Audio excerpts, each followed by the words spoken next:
আয় এইটারে কয় প্রাকৃতিক পরিবেশ, আসল গ্রাম। সত্যি আল্লাহর কাছে বিচার দিলাম, একদিন তোমার এমন পেট খারাপ হইব, পেট খারাপ আর জীবনে কোনোদিন ভালো হইব না। সাবধানে সাবধানে, ওইরা গেলে কিন্তু সর্বনাশ হয়ে যাবো। হায় হায় হায় হায়, হারামজাদা এটা করলি কি? তুই কি আমার শ্বশুর বাড়ি যাওয়া বন্ধ করবি? হ্যাঁ হারামজাদা, এটা কি করছিস? হ্যাঁ ফাজিল জানি কত করে একটা থাপড়া দাঁত ফলাই দিবি। তুমি হলো আমার শত্রু। করছিস এটা করছি, ফাজিল পোলা। আব্দুলি ছোট মনে হইতো না। পরের ভাত খাওয়া লোকের সাথে আমার শ্বশুর বাড়ি যাইতে হইব, তাহলে আমি কোনোদিনও নানির বাড়ি মামার মাইয়ারে বিয়া করতাম না। যাবি না মানে কি? যাবি না মানে কি?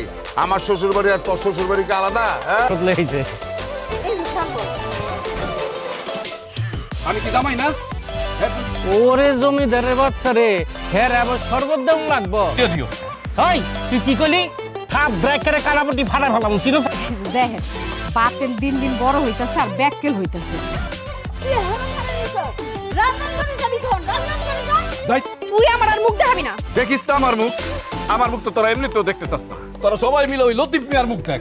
ঠিক আছে তোর লাগা আড়িলম না, এই যে ল আড়ি আড়ি আড়ি। বলতে তোকে বাড়িতে একটা বুইরা জামাই আছে না, আর মুখে লবণ দিয়ে ওরে মেরে ফেলাম। কি রে, আজকে আবার কি আগাম করছস?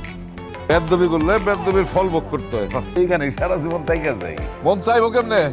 এখানে তো খাবার দাবার সব ফ্রি। লোকের মাথাটা দাও। দুলা ভাই নেন মাথাটা নেন।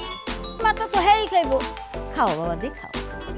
আপনাদের বাড়ির মাছের মাথার যে স্বাদ, এই তোর এত শ্বাস কে লিগা? চুল পারে আবল তাবল কথা কস। হ্যাঁ যখন পিটানি খাইতে দিতেছে আমার মনে হয় দুটো পিটানি লাগাই দিই। বেশি আসলে বাবাই বাজারকে একটু মেরে দেবে। চিনাতি এই তুই সব কি কর? হ্যাঁ খালি ভাত আর ডাইল দিবে, অন্য কিছু দিবে না। আবার পানি দিয়া ভাত দিও। তোমার কাছে বুইরা জামাই আছে না, তার পোলাও খাওয়া, কুরমা খাওয়াও, কুত্তা খাওয়াও, বিলাই খাওয়াও, তারপর খাওয়ায় পেটটা এত বড় করো। আব্বা তো তোরে ডাইল ভাত খাওয়াইতে বলছিল, আমি তো তোরে তাও মাছ চুরি করে খাওয়াই। তার জামাই বুইরা খাটাচ্ছে যে তোমরা এত আদর যত্ন করো। তোরে কি কমাবে করে? আদর করে করে, হ্যাঁ আদর করে, এটা আদর বলে। হ্যাঁ আমার শ্বশুর আমার কাঁচা কঞ্চি দিয়ে পিটাইতেছে, মেয়ের জামাই রে কোন শালাই ভাই মারতেছে।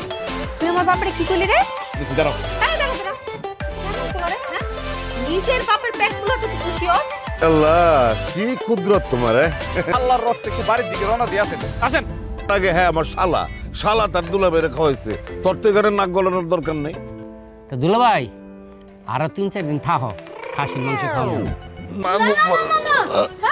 জামাই তোমার শরীর অনেক দুর্বল, তোমার যাওনের কাম নাই। আর তুমি কি? তুমি তো শ্বশুর নামের কলঙ্ক। আর এই যে আমার বাপ নামের কলঙ্ক। আর আমি জামাই জামাই নামের কলঙ্ক। আমার লাগে এক কুটা জলদা নিয়ে আসো যাও। হায় হায়, তুমি তো কি নানি নামের কলঙ্ক। তোমার পোলা বিখাও হয়ে গেছে, হ্যাঁ পিটান লাগবো। দই তাহলে কিন্তু আপনার হাত খইসা যেতে পারে, এটা কি আপনি জানেন? ওই যে আমি নাকি শ্বশুর বাড়িতে আসছি, হ্যাঁ জামাইয়ের কোনো সম্মান নাই। হ নগদ 10 লাখ টাকা দিয়ে পাত্র খুঁজতেছে। তা তোমার কেমন হাইটের পাত্র পছন্দ? যার কাছে আমার কোনো মূল্য নাই, তার বাড়িতেও আমার কোনো মূল্য নেই। কি রুম্পা তোমার মতো একটা স্বামী পায়ও কোনো মর্যাদা দিতে পারে না? কি বলো রেশমি, সত্যি কথা বলতেছ? কি আরো অসুস্থ বানামু? আরে আমি তো এখন সুস্থ হয়ে গেছি, আমার কোনো অসুবিধা নাই তো। তোমার দোয়া ফেরত দেওয়া অমঙ্গল। আর আমার টুম্পারে একটু দেখে রাখো। কই যাবো? ওমা পুকুরে নামবি? আমার জন্য পুঁটি মাছ ধরে নিয়ে আসবি যা। সে কি কইবা কও? এখন তোর বাসা যাইতে কিছুদিন দেরি হইব, তুই ইচ্ছা করলে বাড়ি যেতে পারো। সরি, আমারও যাইতে কয়েকদিন সময় লাগবে। ছাড়ো। এই টুম্পার গায়ে হাত তুলছো। হাত তুলি নাই, বউকে শাসন করছি, শাসন। এতে কি যন্ত্রণাটা দেয়? কি বাবা, তুমি এখনো ঘুমাও নাই? তুই কোন চুয়াল্লিশের কথা কইতেছস? রাত তুই মামা, হাতের কবজি কিন্তু আমার অনেক শক্ত। তোর সাথে না। এই পুরা গোষ্ঠীর সাথে আজকের পর থেকে আমার কোনো সম্পর্ক নাই। হারাম দাদা সত্য সত্যি আকামটা করে আলাইছে। বাবা সত্যি সত্যি কাজটা করে ফেলেছি, এটা আমার অংশ আছে। আমার অংশ আপনি বুঝাই দেন, তারপর আমি ফেলে দেবো।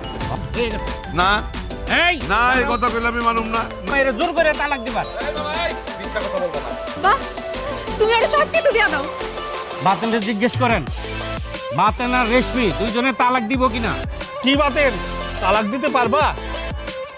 আমি তো বিয়াই করি নাই, তালাক দিব কেমনে চাচা? হ্যাঁ খাওয়ার লাগা। আব্বা, এখন থেকে কিন্তু আমার নানির বাড়ি। শ্বশুর বাড়ি।